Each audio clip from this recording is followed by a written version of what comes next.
શ્રાવણ માસ એ માત્ર કેલેન્ડરનો એક મહિનો નથી, એ આત્માને ભગવાન તરફ વાળવાનો અવસર છે, આત્મ જાગૃતિનો ઉત્સવ છે. પરિસ્થિતિ અનુકૂળ હોય કે પ્રતિકૂળ, ભક્તિમાં સ્થિરતા એ જ સાચી સાધના છે. ત્યારે પ્રમુખ સ્વામી મહારાજે કહ્યું કે હરિભક્તોના નામ સાંભળીએ તો કાન પવિત્ર થાય, પણ પ્રમુખ સ્વામી મહારાજ માનતા હતા કે આપણી શોભા કથા કીર્તનથી છે અને તે આપણા ઘરેણા છે. અને વાર્તાલાપ દરમિયાન મહંત સ્વામી મહારાજને કહેવામાં આવ્યું કે સ્વામી આજે તમે 7.5 કલાક કથા સાંભળી. સ્વામી કે હજુ મને 2-2.5 કલાક કથા સાંભળવાની તૈયારી મારી છે. હવે જેવોનો જન્મ જયંતિ મહોત્સવ હતો તેઓના જ મુખારવિંદના દર્શન થતા નહોતા તો કરવું શું? જ્યાં જીવન અને મરણનો પ્રશ્ન હોય તો પણ ભગવાનની ભક્તિ ન ચૂકે એવી આત્મનિવેદી ભક્તિ આપણા ગુરુ પ્રમુખ સ્વામી મહારાજની હતી. એ આપણી ગુરુ પરંપરા છે. શ્રી સ્વામિનારાયણ ભગવાનની જય. અક્ષર પુરુષોત્તમ મહારાજની જય. ગુણાતીતાનંદ સ્વામી મહારાજની જય. ભગતજી મહારાજની જય. શાસ્ત્રીજી મહારાજની જય. યોગીજી મહારાજની જય. પ્રમુખ સ્વામી મહારાજની જય. પ્રગટ ગુરુ હરિ મહંત સ્વામી મહારાજની જય. સુરત અક્ષરધામ મહોત્સવની જય. વર્ષના 12 મહિનામાં દરેક માસનું પોતાનું મહત્વ છે, પરંતુ શ્રાવણ માસનું સ્થાન અનોખું છે. વરસાદની ઠંડી હવા, હરિયાળી ધરતી, મંદિરોમાં ગૂંજતો ભગવાનના નામ જપનનો નાદ અને ભક્તોના હૃદયમાં ઉઠતો ભક્તિ ભાવ, આ બધું મળીને શ્રાવણને પવિત્ર બનાવે છે. શ્રાવણ માસ હિન્દુ ધર્મમાં અત્યંત પવિત્ર અને ભક્તિમય માસ માનવામાં આવે છે.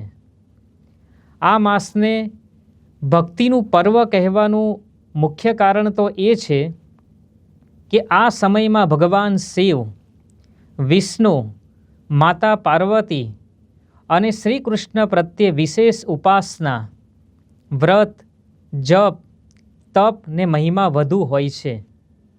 શાસ્ત્રોમાં શ્રાવણને દેવતાઓનો પ્રિય માસ ગણાવ્યો છે. આ માસ મન, કર્મ અને વચનથી ભગવાનને પ્રસન્ન કરવાનો વિશેષ સમય છે. ઉપવાસ, જપ, તપ, કથા, કીર્તન અને સેવા દ્વારા આત્માને પરમાત્મા સાથે જોડવાનો આ ઉત્તમ અવસર છે. શ્રાવણ માસ એ માત્ર કેલેન્ડરનો એક મહિનો નથી, એ આત્માને ભગવાન તરફ વાળવાનો અવસર છે, આત્મ જાગૃતિનો ઉત્સવ છે. આ માસમાં ભક્તિ કરવાથી મનની પવિત્રતા વધે છે, મનની ચંચળતા ઓછી થાય છે, ઇન્દ્રિયો સંયમમાં આવે છે અને ભગવાન પ્રત્યે પ્રેમ વધે છે. શ્રાવણ માસ એ ભગવાન શિવનો પ્રિય માસ છે. શાસ્ત્રોમાં વર્ણન છે કે શ્રાવણ માસ ભગવાન શિવને અતિ પ્રિય છે. જ્યારે સમુદ્ર મંથન થયું તો સમુદ્ર મંથન સમયે નીકળેલા હળાહળ વિષને ભગવાન શિવે પાન કર્યું હતું. દેવતાઓએ તેમના શરીરની જ્વાળા શાંત કરવા માટે ગંગાજળ અર્પણ કર્યું. તેથી શ્રાવણમાં શિવલિંગ પર જળાભિષેક, દૂધ, બીલીપત્ર અર્પણ કરવાની પરંપરા શરૂ થઈ. જેમ શિવજીએ વિશ્વના કલ્યાણ માટે વિષ પાન કર્યું, એમ ભક્તે પણ સમાજના દુઃખ હરવા માટે ત્યાગ અને સેવા કરવી જોઈએ, પરિવાર માટે સહન કરવું. શ્રાવણ માસ એ ઉપવાસ અને ઇન્દ્રિય નિગ્રહનો માસ છે. શ્રાવણમાં સોમવારના વ્રત, એકાદશી, નાગપંચમી, રક્ષાબંધન, જન્માષ્ટમી વગેરે વ્રતો આવે છે. ઉપવાસનો સાચો અર્થ માત્ર ભૂખ્યા રહેવાનો નથી, પરંતુ મન, વાણી અને ઇન્દ્રિયોને શુદ્ધ બનાવવાનો છે. શરીરને અન્ન ઓછું આપવું અને આત્માને ભગવાનનું નામ વધારે આપવું એ જ સાચો શ્રાવણ છે. શ્રાવણ માસ એ પ્રકૃતિ અને અધ્યાત્મનો સંગમ છે. શ્રાવણમાં વરસાદથી ધરતી હરિયાળી બને છે. વૃક્ષો, નદીઓ અને પવનમાં નવી તાજગી આવે છે. આ ઋતુ માણસને આંતરિક શુદ્ધિ અને ભક્તિ તરફ દોરી જાય છે. જેમ વરસાદથી ધરતીની ધૂળ ધોવાઈ જાય છે, એમ ભગવાનના નામ સ્મરણથી મનના પાપ ધોવાઈ જાય છે. શ્રાવણ માસ સાથે આ આધ્યાત્મિક મર્મ છે. એટલા માટે શ્રાવણ માસને ભક્તિનું પર્વ કહેવાય છે. જેમ ખેડૂત યોગ્ય ઋતુમાં બીજ વાવે છે, તેમ સાધક શ્રાવણ માસમાં ભક્તિના બીજ વાવે છે. ભક્તિ એટલે ભગવાનમાં મનને સ્થિર કરવું. શ્રાવણ માસ એ માટે અનુકૂળ છે, કારણ કે આ સમયમાં ધાર્મિક વાતાવરણ, ઉત્સવો અને સત્સંગનો વિશેષ માહોલ રહે છે. આ માસમાં મંદિર જાય છે, ઉપવાસ કરે છે, જપ તપ કરે છે અને મનને શુદ્ધ બનાવવાનો પ્રયત્ન કરે છે. પરંતુ આજના સમયમાં માણસ પાસે બધું જ છે, મોબાઈલ, પૈસા, સુવિધા, પણ મનની શાંતિ નથી. તો શ્રાવણ માસ આપણને એ કહે છે કે થોડો સમય ભગવાન માટે પણ રાખો, કારણ કે આત્માની શાંતિ વગર જીવન અધૂરું છે. શ્રાવણ માસના મુખ્ય તહેવારોના સંદેશમાં શ્રાવણી સોમવારના દિવસે શિવ પૂજા, રુદ્રાભિષેક અને ઉપવાસનું વિશેષ મહત્વ છે. એક ગામમાં એક ગરીબ ભક્ત રહેતા હતા. દર સોમવારે તે માત્ર એક લોટો પાણી લઈને શિવ મંદિરે જતા. લોકો તેની મજાક ઉડાવતા. એક દિવસ ગામની અંદર ભારે દુષ્કાળનું વાતાવરણ સર્જાયું અને બધાના કૂવા સુકાઈ ગયા. પરંતુ આ ભક્તના ઘરની પાસે પાણી મળતું રહ્યું. એટલે લોકોએ પૂછ્યું કે આવું કેમ? એ ભક્તએ કહ્યું કે મેં શિવજીને પાણી ચઢાવ્યું નહોતું, મેં શ્રદ્ધા ચઢાવી હતી. એટલે તેની શ્રદ્ધાથી, નિષ્ઠાથી ભગવાન શિવ તેના ઉપર પ્રસન્ન થઈ અને એનું જીવન સુખમય કર્યું. તો ભગવાન આપણી ભક્તિ જુએ છે, વૈભવ નથી જોતા. શ્રાવણ માસના તહેવારોમાં નાગપંચમી આવે છે. નાગપંચમીમાં નાગ દેવતાની પૂજા, જે પ્રકૃતિ અને જીવ પ્રાણી માત્ર પ્રત્યે આદર રાખવાનો સંદેશ આપે છે. રક્ષાબંધન ઉત્સવ આવે છે. આ તહેવાર માત્ર રાખડીનો નથી, પરંતુ સંબંધોમાં વિશ્વાસ અને રક્ષણનો પાઠ શીખવે છે. જ્યારે દ્રૌપદીએ શ્રી કૃષ્ણ ભગવાનને કપડું બાંધ્યું અને શ્રી કૃષ્ણએ ચીરહરણ સમયે તેની લાજ બચાવી, આ ઇતિહાસ આપણને ખબર છે. શ્રાવણ માસમાં જન્માષ્ટમીનો ઉત્સવ આવે છે. કૃષ્ણ ભગવાનનો જન્મ અંધકારમાં થયો, પરંતુ તેમણે સમગ્ર વિશ્વને પ્રકાશ આપ્યો. આ ઉત્સવ ભક્તિ અને આનંદનો પરમ ઉત્સવ છે. તો આ ઉત્સવની અંદર ભક્તિ સવિશેષ પ્રમાણમાં થાય છે. એટલે ભક્તિ વગર જીવન સૂનું છે. જે આધ્યાત્મિક સંદેશ આપે છે, શ્રાવણનો સાચો મહિમા આ જ છે કે માત્ર ઉપવાસ નહીં, પણ ભગવાનમાં મનને જોડવું. અને ભગવાનમાં જોડવા માટેનું માધ્યમ ભક્તિ છે, એ જ સાચો શ્રાવણ છે. એટલા માટે ભગવાન સ્વામિનારાયણે પણ પોતાના જીવનમાં શ્રાવણ માસને વિશેષ મહત્વ આપી ભક્તિ, સેવા, વ્રત અને કથા વાર્તાની પ્રેરણા આપી છે. સ્વામિનારાયણ ભગવાને શિક્ષાપત્રીમાં વાત કરી કે જે અમારા સત્સંગી તેમણે ચાતુર્માસને વિશે વિશેષ નિયમ ધારણ કરવા, અને જે મનુષ્ય અસમર્થ હોય તેમણે તો એક શ્રાવણ માસને વિશે વિશેષ નિયમ ધારણ કરવા. તે વિશેષ નિયમ કયા? તો ભગવાનની કથાનું શ્રવણ કરવું, કથા વાંચવી, ભગવાનના ગુણનું ગાન કરવું, પંચામૃતે કરીને ભગવાનની પૂજા કરવી, ભગવાનના મંત્રનો જપ કરવો, સ્તોત્રનો પાઠ કરવો, પ્રદક્ષિણા કરવી અને સાષ્ટાંગ દંડવત પ્રણામ કરવા. તો ભગવાન સ્વામિનારાયણના જીવનની અંદર ભક્તિ કેવી હતી? ભગવાન સ્વામિનારાયણ નીલકંઠ વર્ણી તરીકે સમગ્ર ભારતની 12,500 કિલોમીટરની ઉઘાડા પગે તીર્થયાત્રા કરી. કઠોર જંગલો, ઊંચા પર્વતો, વરસાદ, ઠંડી અને ભૂખ આવી અનેક હાડમારીઓની વચ્ચે તેઓ અવિરત ભક્તિમાં લીન રહ્યા. શ્રાવણ જેવા વરસાદી સમયની અંદર પણ તેમની ઉપાસના, ધ્યાન, તપ, ભક્તિમાં કોઈ ખલેલ આવી નથી. શાલિગ્રામને ધરાવીને જ અંગીકાર કરતા. આ પ્રસંગ આપણને શીખવે છે કે પરિસ્થિતિ અનુકૂળ હોય કે પ્રતિકૂળ, ભક્તિમાં સ્થિરતા એ જ સાચી સાધના છે. તેઓ કહેતા કે સાચો આનંદ ભગવાનની ભક્તિમાં છે. એટલે ભગવાન સાંઈના જીવનની અંદર આપણને દેખાયું છે. માનસપુરથી વનની અંદર ચાલતા 3 ઉપવાસ થયા હતા. ચોથા દિવસે કૂવામાંથી કટારી ભરીને જળ શાલિગ્રામજી ઉપર રેડ્યું. તે શાલિગ્રામ બધું જળ પી ગયા. તેથી જાણ્યું કે ઠાકોરજી તરસ્યા થયા છે. તે 7-8 કટારી ભરીને પાણી પાયું, તે બધું જ પાણી પી ગયા. પછી ચંદન પુષ્પાદિકથી પૂજા કરતા વિચાર એવો આવ્યો કે ઠાકોરજીને ભૂખ પણ લાગી હશે. એટલે એ સમયની અંદર મીઠું અને સાથવો ધરાવીને પછી વર્ણી જમ્યા.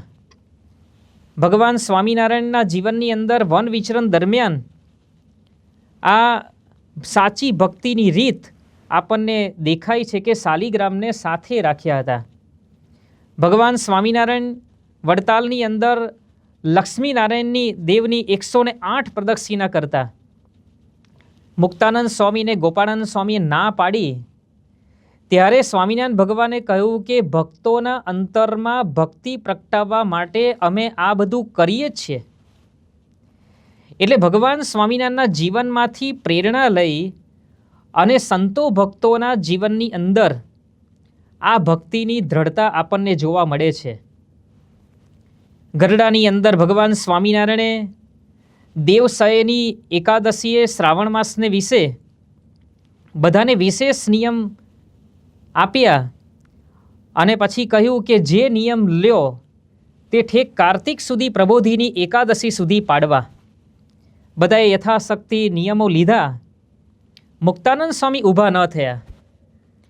એટલે સ્વામિનારાયણ ભગવાને પૂછ્યું કે કેમ ઊભા ન થયા?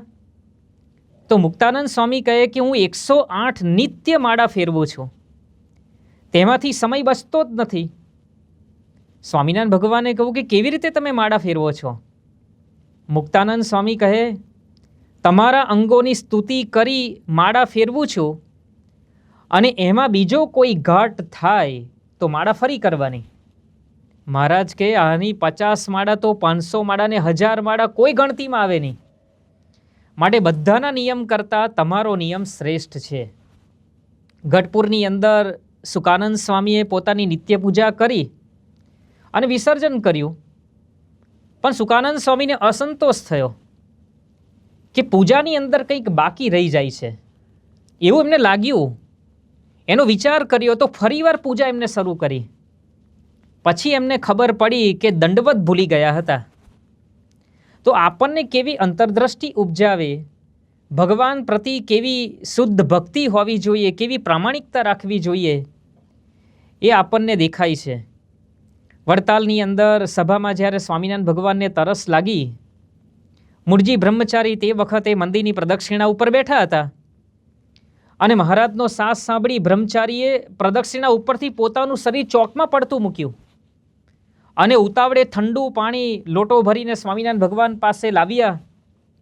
સ્વામિનારાયણ ભગવાને મૂળજી બ્રહ્મચારીની આ સેવા ભક્તિના વખાણ એમને કર્યા અને આ બ્રહ્મચારીને પોતાના દેહની ખબર નથી કે હું અહીંયાથી પડીશ તો મને વાગશે. પણ તેમને એક જ એવું અનુસંધાન હતું કે રખેને મહારાજને પાણી પાતા વાર ન લાગે અને મારી ભક્તિમાં કોઈ ખોટ ન રહે. ભગવાન સ્વામિનારાયણ શ્રાવણ માસમાં વિશેષ કથા વાર્તા કીર્તનનું આયોજન કરતા અને દરેક પર્વને ઉત્સવનું સ્વરૂપ આપી ભક્તોને ભક્તિમાં જોડતા હતા. અષાઢ માસની નિયમની એકાદશીએ જ્યારે ભગવાન સ્વામિનારાયણ સૌને ચાતુર્માસના નિયમો આપતા હતા, ત્યારે પ્રેમાનંદ સ્વામીએ અત્યંત કઠિન નિયમ લીધો કે મહારાજ, આપની મૂર્તિના 8 પદ રોજ બનાવવાનો નિયમ હું લઉં છું અને એ સિવાય મારે જમવું નહીં. આવા આકરા વ્રતથી મહારાજ તેમના ઉપર બહુ રાજી થયા હતા. લાડુબા અને જીવબા શ્રાવણ માસની અંદર ખૂબ તપ કરતા હતા. તેઓ દિવસમાં માત્ર એક જ વાર 1 ટંક ખાઈને પોતે રહેતા હતા. ક્યારેક તો માત્ર 1 સિંગોડું ખાઈને રહેતા હતા.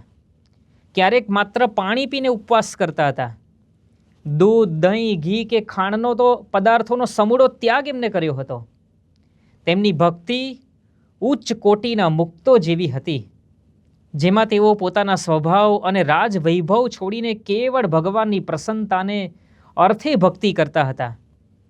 સ્વામિનારાયણ સંપ્રદાયમાં ભક્તિ એ ભગવાનને રાજી કરવાનું અને આત્યંતિક કલ્યાણ પ્રાપ્ત કરવાનું સર્વોપરી સાધન છે.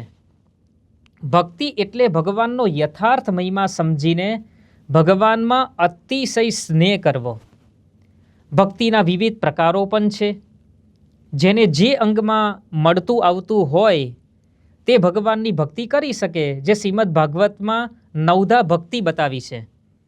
શ્રવણમ કીર્તનમ વિષ્ણોઃ સ્મરણમ પાદ સેવનમ અર્ચનમ વંદનમ દાસ્યમ સખ્યમ આત્મનિવેદનમ. આ શ્લોકમાં ભક્તિના 9 પ્રકારો દર્શાવવામાં આવ્યા છે. પહેલી શ્રવણ ભક્તિ બતાવી કે ભગવાનની કથા સાંભળવી.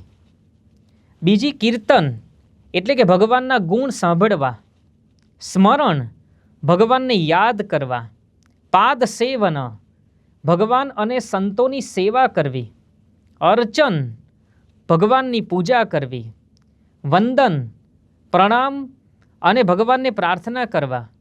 દાસ્ય પોતાને ભગવાનના સેવક માનવો. સખ્ય ભગવાનને મિત્ર માનવા. અને 9મી ભક્તિ આત્મનિવેદન પોતાનું સર્વસ્વ ભગવાનને અર્પણ કરવું. તો 9ધા ભક્તિનું મૂર્તિમાન સ્વરૂપ એટલે ગુણાતીત પરંપરા. આ ગુણાતીત પરંપરાના જીવનની અંદર 9ધા ભક્તિ કેટલી દ્રઢ હતી. પ્રમુખ સ્વામી મહારાજની શ્રવણ ભક્તિ અજોડ અને આદર્શ હતી. તેઓ ગમે તેવી શારીરિક માંદગી, વ્યસ્તતા કે મુસાફરીના થાક વચ્ચે પણ કથા વાર્તા સાંભળવામાં અત્યંત ઉત્સાહ અને એકાગ્રતા ધરાવતા હતા.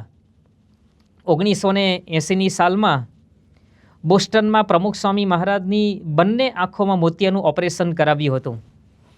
પછી જ્યારે પ્રમુખ સ્વામી મહારાજને આંખો બંધ રાખવી પડતી હતી, ત્યારે પણ તેઓ સતત સંતો પાસે ભક્ત ચિંતામણી વંચાવી અને શ્રવણ કરતા હતા. આવા વાતાવરણની અંદર પલંગ પર સૂતા સૂતા પ્રમુખ સ્વામી મહારાજ એક ધારી માળા ફેરવતા. જ્યારે સંતો પ્રમુખ સ્વામી મહારાજને આરામ કરવાનું કહેતા, ત્યારે તેઓ કહેતા કે આરામ કરવાનું બધા કહે છે, પણ કોઈ એમ નથી કહેતું કે લાવો સ્વામી હું તમને કથા સંભળાવું. ઠાડા ઠાલા સૂઈ રહેવાનું થોડું કંઈ ફાવે. તો પ્રમુખ સ્વામી મહારાજ મહિમાથી શ્રવણ ભક્તિ કરતા હતા. 1983ની સાલમાં વડોદરાની અંદર જ્યારે માંદગીના બિછાને હતા અને એ દરમિયાન જ્યારે સંતો ભક્ત ચિંતામણીમાંથી હરિભક્તોના નામની લાંબી યાદીવાળા પ્રકરણો બધા છોડી દેવા માગતા હતા, ત્યારે પ્રમુખ સ્વામી મહારાજે કહ્યું કે હરિભક્તોના નામ સાંભળીએ તો કાન પવિત્ર થાય. એક પ્રસંગે પ્રમુખ સ્વામી મહારાજે એવું પણ કહ્યું હતું કે હરિભક્તોએ આટલું બધું સમર્પણ કર્યું હોય અને એના નામ સાંભળીએ તો આપણા કાન પાવન થઈ જાય. લંડનની અંદર પ્રમુખ સ્વામી મહારાજને સંતોએ સોમવારે સવારે મોડા ઉઠવાની વિનંતી કરી. ત્યારે પ્રમુખ સ્વામી મહારાજે કહ્યું કે આપણે આપણી ભક્તિમાં ક્યાં રિટાયર થવાનું છે, આપણે તો ટાઈમે ટાઈમે કરી જ લેવાનું. ઠાકોરજીની ભક્તિમાં રિટાયર ન ચાલે. નાયગ્રા ધોધ જોવા જ્યારે પ્રમુખ સ્વામી મહારાજ ગયા હતા, ત્યારે લાઇટ શો શરૂ થવાની વાર હતી. તો પ્રમુખ સ્વામી મહારાજે તરત જ કહ્યું ચાલો સંતો આપણે ભજન કીર્તન કરીએ. આમ પ્રતીક્ષાના સમયને પણ ભક્તિમાં જોડી દીધો. બાકી એ સમય તો આપણે નાયગ્રા ધોધ જોવાની અંદર પડી જઈએ. પણ પ્રમુખ સ્વામી મહારાજ માનતા હતા કે આપણી શોભા કથા કીર્તનથી છે અને તે આપણા ઘરેણાં છે. મહંત સ્વામી મહારાજના જીવનમાં પણ એવી જ શ્રવણ ભક્તિના દર્શન આપણને થાય છે. તારીખ 24/9/2017 રોજ લંડનમાં મહંત સ્વામી મહારાજ બિરાજમાન હતા. ત્યારે સ્વામી બાપાની ઉપસ્થિતિમાં રવિવારના દિવસે અક્ષર પુરુષોત્તમની છાવણીનો કાર્યક્રમ રાખવામાં આવ્યો હતો. સવારે 5:44 વાગે મહંત સ્વામી મહારાજે અક્ષર પુરુષોત્તમ છાવણીનો દીપ પ્રાગટ્ય દ્વારા મંગલ પ્રારંભ કર્યો. ત્યાર પછી સ્વામી બાપાની પૂજા થઈ અને પૂજા પછી આશીર્વાદના રૂપમાં પ્રથમ પ્રવચન કર્યું. ત્યારબાદ નિજ કક્ષમાં બિરાજી સ્વામી બાપાએ અલ્પાહાર ગ્રહણ કર્યો. આ બાપાના રૂટિન કાર્યક્રમ પ્રમાણે થોડો આરામ કરીને જાગૃત થયા. દૈનિક ક્રમ પ્રમાણે અત્યારે સ્નાનાદિક વિધિનો સમય હતો, પણ તેઓએ આ છાવણીની એટલી બધી લગ્ની લાગી હતી કે સેવકને કહેવા લાગ્યા કે મારે છાવણીમાં જવું છે. સેવકે કહ્યું કે સ્વામી સ્નાન માટે નથી જવું, પણ સ્વામી બાપાએ ના જ કહી દીધી. 9:15 વાગે તો શ્રવણ ભક્તિ કરવા માટે છાવણીમાં બિરાજી ગયા. પ્રથમ સેશન પૂર્ણ થયું, 2 પ્રવચન પૂર્ણ થયા, રિસેસની જાહેરાત થઈ. મહંત સ્વામી મહારાજે સામેથી માઇક મંગાવ્યું અને આશીર્વાદ આપ્યા. હવે સ્વામી બાપાએ પોતાના ઉતારામાં જવાનું હતું, વિદાય લેવાની હતી. તો સ્વામી બાપાએ કહ્યું કે ના, મારે તો છેક સુધી બેસવું છે. પરંતુ મુલાકાતો ગોઠવાઈ ગઈ હતી, એટલે લંડન મંદિરના કોઠારી પૂજ્ય યોગ વિવેક સ્વામી મહંત સ્વામી મહારાજ પાસે આવ્યા અને સ્વામીને કહ્યું કે બાપા, આજે રવિવારનો દિવસ છે, એટલે દૂર દૂરથી બધા હરિભક્તો મુલાકાતનો લાભ લેવા માટે પણ આવ્યા છે. એટલે સ્વામી બાપાને જવું પડ્યું. 686 મુલાકાતો આપી બપોરે 12 વાગ્યે ભોજન ગ્રહણ કરવા માટે બિરાજ્યા. ત્યાર પછી સ્નાનાદિક વિધિ માટે ગયા. બપોરે 1:25 વાગે પોઢ્યા, જાગ્રત થયા અને સીધા કહે કે મારે છાવણીમાં જવું છે. હવે છાવણી શરૂ થવાનો સમય 4 વાગ્યાનો હતો, પણ મહંત સ્વામી મહારાજ સૌથી પહેલાં 3:55 વાગે હવેલીના હોલની અંદર સ્ટેજ ઉપર આવીને બેસી ગયા. હજુ તો ઘણા બધા ભક્તો આરામની અંદર હતા. વક્તા જેનું પ્રથમ પ્રવચન હતું એ જ આવ્યા નહોતા, પણ મહંત સ્વામી મહારાજ તો સ્ટેજ ઉપર આવીને બેસી ગયા હતા. 2 પ્રવચનો બાદ સામેથી સ્વામીએ માઇક મંગાવ્યું અને આજના દિવસના 3જા આશીર્વાદ આપ્યા. ત્યારબાદ બીજા 2 પ્રવચનો સાંભળ્યા. ઘડિયાળ સમય બતાવતી હતી સાંજનો 7:30 વાગ્યાનો સમય. મહંત સ્વામી મહારાજ આખો દિવસ સૌથી શ્રેષ્ઠ શ્રોતા થઈને બેઠા હતા. એક પણ ઝોંકું નહીં, લેસ માત્ર કંટાળો એમના મુખારવિંદ ઉપર જોવા ન મળે. સતત માળા જાપ કરતાં કરતાં એકદમ ધ્યાનપૂર્વક અને રસપૂર્વક શબ્દે શબ્દ સાંભળતા હતા. ટાઈમ થયો તો હવે આરતીનો, એટલે આરતી કરી. ત્યાર પછી આજના દિવસના છાવણીના 4થા આશીર્વાદ મહંત સ્વામી મહારાજે આપ્યા અને ત્યાર પછી સ્વામી બાપા પોતાના ઉતારામાં પધાર્યા. ફ્રેશ થઈને સ્વામી બાપા ભોજન માટે આવ્યા. ત્યારે સંતોએ વાત કરી કે બાપા, સાંજે આપે કોઈ બ્રેકર લીધો નહીં. લઘુ પાણી, વોકિંગ, જમવું, સાંજનું સ્નાન, કંઈ જ નહીં. સળંગ 4 કલાક અને 10 મિનિટ સુધી આપ બેઠા. એમ આખા દિવસના કુલ 7.5 કલાક સુધી આપ છાવણીની અંદર બેઠા. એક ઉત્તમ શ્રોતા થઈને આપ બેઠેલા. પછી સ્વામી બાપા રાત્રે 8 ને 10 વાગે જમવા માટે વિરાજ્યા. એ વખતે ચેષ્ટાગાન કરી અને પોઢવા માટે પધાર્યા. ઘડિયાળ સામે જોયું તો 9:55 વાગ્યા હતા. પૂજ્ય ભદ્રેશ સ્વામી સાથે વાર્તાલાપ શરૂ થયો અને વાર્તાલાપ દરમિયાન મહંત સ્વામી મહારાજને કહેવામાં આવ્યું કે સ્વામી, આજે તમે 7.5 કલાક કથા સાંભળી. સ્વામી કે હજુ મને 2-2.5 કલાક કથા સાંભળવાની તૈયારી મારી છે. અને પછી બધો વાર્તાલાપ થયો. એમાં મહંત સ્વામી મહારાજે વાત કરી કે 1982ની સાલની અંદર બામણિયા ગામની અંદર રમણભાઈ શેઠ એમના શાળાનું આ ગામ, અને બામણિયા ગામની અંદર નોમનો દિવસ હતો, જમવાનું હતું નહીં. તો સવારે 6 વાગ્યાથી બેઠા ગોષ્ઠી માટે રાતના 12 વાગ્યા સુધી, એટલે સળંગ 18 કલાક ગોષ્ઠી કરી. સ્વામી કહે છે કે વલ્લભભાઈ અને બીજા 2-3 હરિભક્તો બધા બેઠા હતા. મહંત સ્વામી મહારાજ કે આ 18 કલાક ક્યાં ગયા ને ખબર જ ન પડી. તો નિષ્કુળાનંદ સ્વામીની લખેલી પંક્તિઓ આપણને યાદ આવે કે શ્રુતવાનમાં સૌથી સરેશ એવા સંતને નામું હું શીશ. શ્રવણ ભક્તિમાં કેટલા શ્રેષ્ઠ છે એ આપણને આ ગુણાતીત સત્પુરુષોના જીવન પ્રસંગો જોઈએ ત્યારે આપણને ખ્યાલ આવે છે. નવદા ભક્તિમાં શ્રવણ ભક્તિ કહેતા ભગવાનને યાદ કરવા, સ્મરણ કરવું. ગુણાતીત સત્પુરુષની પ્રત્યેક ક્રિયામાં મન ભગવાનમાં જ રસબસ રહે છે. પછી તે માંદગી હોય કે પ્રવૃત્તિ, તેમનું અનુસંધાન માત્ર ભગવાનના ભજનમાં જ રહેતું. 1978ની સાલમાં મુંબઈમાં પ્રમુખ સ્વામી મહારાજ બિરાજમાન હતા અને એ વખતે સ્વામી બીમાર હતા.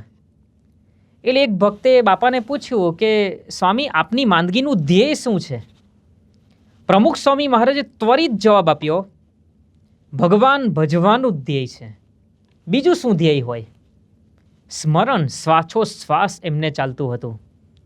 તેઓને દરેક સ્થિતિમાં ભગવાનના ભજનનું, સ્મરણનું જ અનુસંધાન રહેતું હતું.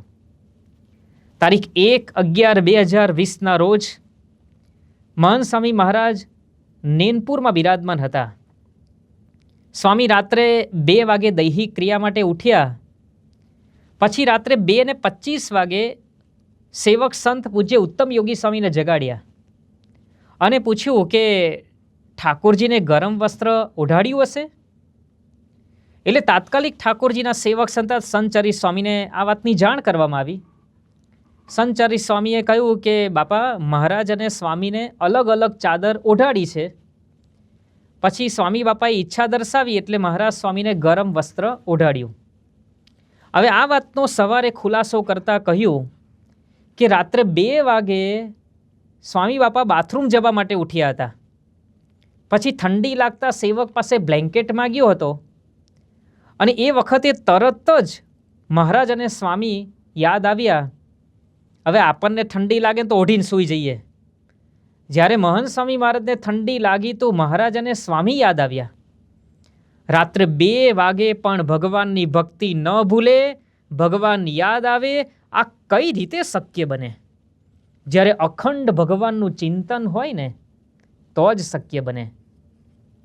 ગુણાતીત સત્પુરુષના જીવનની અંદર નવધા ભક્તિમાંની ત્રીજી ભક્તિ આવે છે દાસત્વ ભક્તિ. તેઓ તો ભગવાનના દાસ છે જ, પણ દરેકમાં પોતે ભગવાનને નિહાળે છે. એટલે સૌ પ્રત્યે પણ તેઓ દાસભાવ રાખે છે. પ્રમુખ સ્વામી મહારાજના દર્શન આપણે સૌએ કર્યા છે. પ્રમુખ સ્વામી મહારાજ સવારે પોતાના ઉતારામાંથી નીકળે, 2 હાથ જોડીને નીકળે, સૌને હાથ જોડતા, સૌનો મહિમા સમજતા. અરે પોતાના શિષ્યોનો ચરણ સ્પર્શ કરવાની અંદર તેઓને લેશ માત્ર સંકોચ નહોતો થતો, કારણ કે તેઓ સૌમાં ભગવાનને જોતા હતા અને એ ભગવાનના સંબંધે સૌને દિવ્ય જોતા હતા. તારીખ 4/1/2003ના રોજ પ્રમુખ સ્વામી મહારાજ કલકત્તામાં બિરાજમાન હતા. એ વખતે સંસ્થાના સેવાભાવી એકાઉન્ટન્ટ શ્રી બાબુભાઈ ઝાલા તથા તેમના સહયોગી આ યાત્રામાં જોડાયેલા તેઓ જગન્નાથપુરી થઈ પ્રમુખ સ્વામી મહારાજના દર્શને આવ્યા હતા. પ્રમુખ સ્વામી મહારાજે નિત્ય પૂજા પૂર્ણ કરી લીધી હતી. ત્યારબાદ બંને ભક્તો પ્રમુખ સ્વામી મહારાજનો ચરણ સ્પર્શ કરવા માટે આવ્યા. ત્યારે પ્રમુખ સ્વામી મહારાજ નીચા નમીને હાથ જોડીને બંને ભક્તોને પગે લાગ્યા અને કહ્યું કે તમે યાત્રા કરીને આવ્યા તો અમે તમને પગે લાગી લઈએ ને. પ્રમુખ સ્વામી મહારાજની જેમ મહંત સ્વામી મહારાજના જીવનમાં પણ આ દેખાય છે, દાસ ભાવમાં શિરમોડ છે. તેઓ પણ સવારે ઉઠે ત્યારથી લઈને રાત્રે પોઢવા પધારે ત્યાં સુધી મહંત સ્વામી મહારાજ સૌને હાથ જોડતા જ રહે છે. ભક્તો મહંત સ્વામી મહારાજના દર્શન કરતી વખતે હાથ જોડીને નમન કરે ત્યારે મહંત સ્વામી મહારાજ પ્રત્યુત્તરની અંદર હાથ જોડીને નમન કરે તેવા દર્શન આપણને બીજે ક્યાંય જોવા ન મળે, જે આપણા ગુણાતીત સત્પુરુષોના જીવનમાં દેખાય છે. દાસભાવ સહજ પણ એમના જીવનમાં દેખાય છે. તારીખ 2/10/2016ના રોજ નડિયાદમાં મહંત સ્વામી મહારાજ બિરાજમાન હતા. બપોરે ભોજન સત્રની પૂર્ણાહુતિમાં છાત્રાલયના વિદ્યાર્થીઓએ મહંત સ્વામી મહારાજને કહ્યું કે સ્વામી આજે એક ઇતિહાસનું પુનરાવર્તન કરવું છે.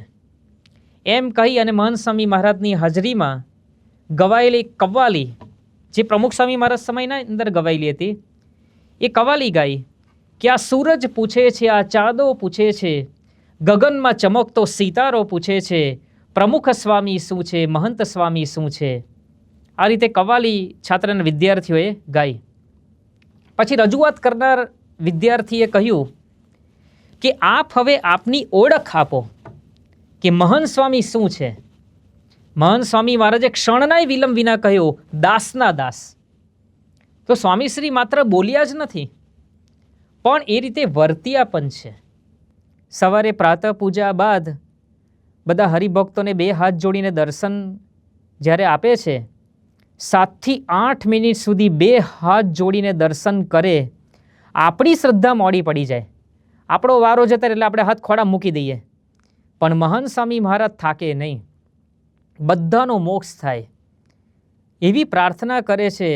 આવા ગુરુ આપણને શોધ્યા જડે એમ નથી, એટલે એમને દાસ ભાવે વર્તવું નથી પડતું, એમને દાસ ભાવ સહજ છે. તારીખ 3/10/2018ના રોજ ભાવનગરની અંદર મહંત સ્વામી મહારાજની 85મી જન્મજયંતિ ઉજવાતી હતી. સાંજે 5:10 વાગે મહંત સ્વામી મહારાજ જન્મજયંતિ સભામાં જવા માટે પધાર્યા. ત્યારે સભા મંડપના પૃષ્ઠભાગે સુંદર મયુર રથમાં સાંઈ બાપા બિરાજ્યા. મહંત સ્વામી મહારાજના મસ્તકથી ઉપર પૃષ્ઠભાગે હરિકૃષ્ણ મહારાજનું આસન તૈયાર કરવામાં આવ્યું હતું. પરંતુ મહંત સ્વામી મહારાજે ઈચ્છા દર્શાવી કે મારા ખોડામાં હરિકૃષ્ણ મહારાજને રાખવા છે. એટલે સાંઈ બાપાના ખોડામાં ઓસીકું હતું, એના ઉપર તેઓ હરિકૃષ્ણ મહારાજને ધારીને બેઠા ને ભવ્ય રથયાત્રા ચાલી. ભાવનગર મંદિરના સ્થાનિક સંતો આ દિવ્ય મયુર રથને ખેંચવા લાગ્યા અને આવી શ્રીજીની સવારી સુંદર માણકી શણગારી જેવા કીર્તનો વાગવા લાગ્યા. મયુર રથની બંને બાજુ સભાની મંડપની અંદર બેઠેલા હરિભક્તો આના અદ્ભુત દર્શન કરી રહ્યા હતા. એ વખતે સંતોનું ધ્યાન ગયું કે હરિકૃષ્ણ મહારાજની પીછવાઈ છેક સ્વામી બાપાની નાસિકા સુધી આવી જતી હતી. પરિણામે મહંત સ્વામી મહારાજનું મુખારવિંદ ઢંકાઈ જતું હતું. સંતોએ નીચેથી વિનંતી કરી, સ્વામી ઠાકોરજીને થોડા નીચે રાખો, ઓસિકા ઉપર રાખો. પણ મહંત સ્વામીએ દ્રઢપણે નકારની અંદર મસ્તક હલાવીને ના પાડી. સ્વામી બાપાના મનની અંદર હતું કે મારું મુખ ભલે ઢંકાય, પણ હાલક ડોલક થતા રથમાં આ રીતે ઠાકોરજી વધુ સ્થિર રહેશે. હવે જેવોનો જન્મજયંતિ મહોત્સવ હતો, તેઓના જ મુખારવિંદના દર્શન થતા નહોતા, તો કરવું શું? એટલે એ વખતે સેવક સંત પૂજ્ય શ્રુતિપ્રિય સ્વામીને સૂજી આવ્યું ને તરત જ સાંઈ બાપાના ખોડામાંથી ઓસીકો લઈ લીધું.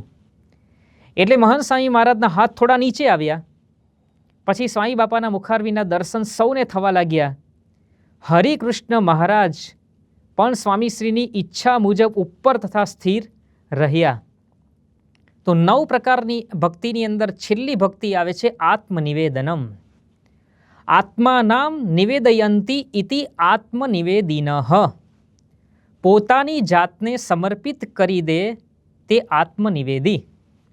1998માં ન્યૂયોર્કની લેનોક્સી હિલ હોસ્પિટલમાં પ્રમુખ સ્વામી મહારાજની બાયપાસ સર્જરી કરવાની હતી. એ સમયે ડૉક્ટરે તાત્કાલિક આ ઓપરેશન કરવાનું કહ્યું કે સમય જરા પણ વેડફીને પાલવે એવું નથી, કારણ કે આપણે જ્વાળામુખીના પર્વત ઉપર બેઠા છીએ, ગમે ત્યારે ગમે તે થશે. ઓપરેશન માટે 12 વાગ્યાનો સમય આપવામાં આવ્યો હતો, પણ પ્રમુખ સ્વામી મહારાજે ના પાડી કે 3 વાગે કરીએ.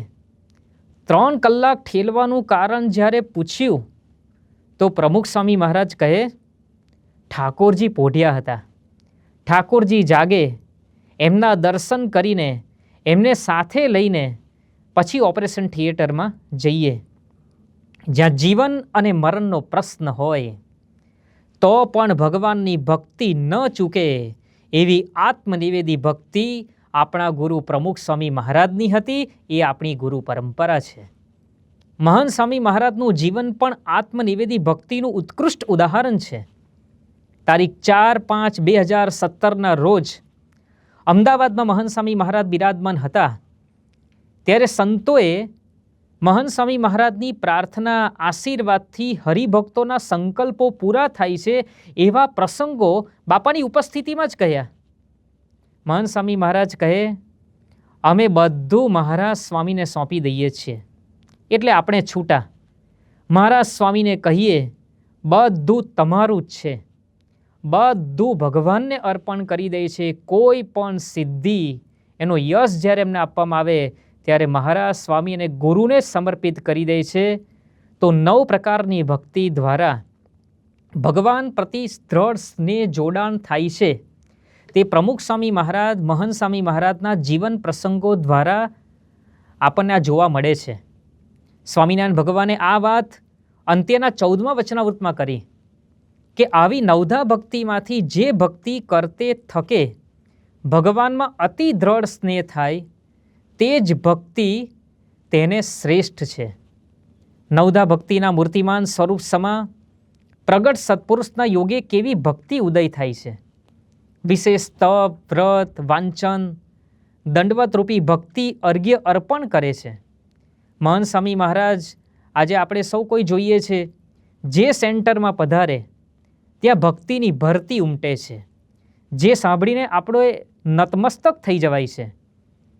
આજના સમયની અંદર આ શ્રાવણ માસ કેવી રીતે ઉજવવો જોઈએ? સમય બદલાયો છે, જીવનની ગતિ વધી ગઈ છે.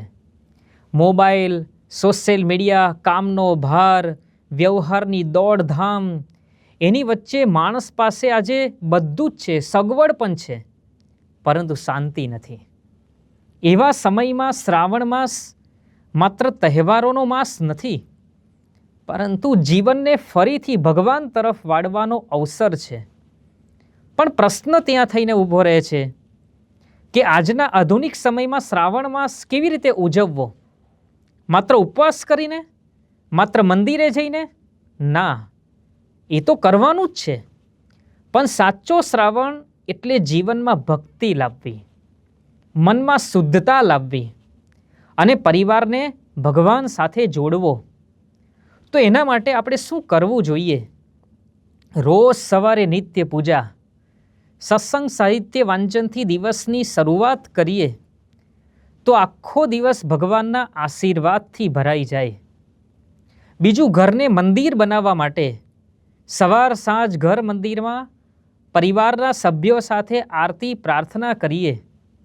અઠવાડિયામાં 2 કે 3 વખત ઘરના સભ્યો સાથે મળીને ઘર સભા કરીએ. આજે આપણે સૌ ટીવી, મોબાઈલના ઉપયોગની અંદર પરિવારથી દૂર થતા જઈએ છીએ, પરંતુ ઘર સભા એ પરિવારને આત્મીયતાથી જોડે છે. ટૂંકમાં, શ્રાવણ માસ એ માત્ર ઋતુનો બદલાવ નથી, તે હૃદયના રૂપાંતરણનો સમય છે. શ્રાવણમાં મંદિર સુધી જનાર ભક્તો તો ઘણા હોય છે, પરંતુ જે પોતાના હૃદયને મંદિર બનાવે એ સાચો શ્રાવણી ભક્ત છે.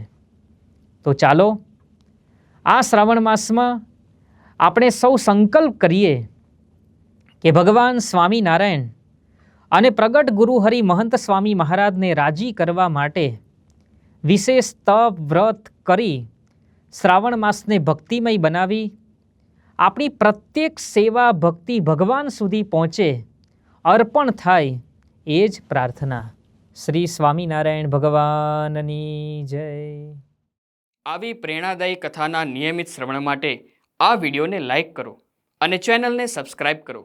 અને ખાસ આ કથાને આપના જેવા અન્ય મુમુક્ષુ સાથે શેર કરીને આંગળી ચિંધ્યાનું પુણ્ય મેળવો.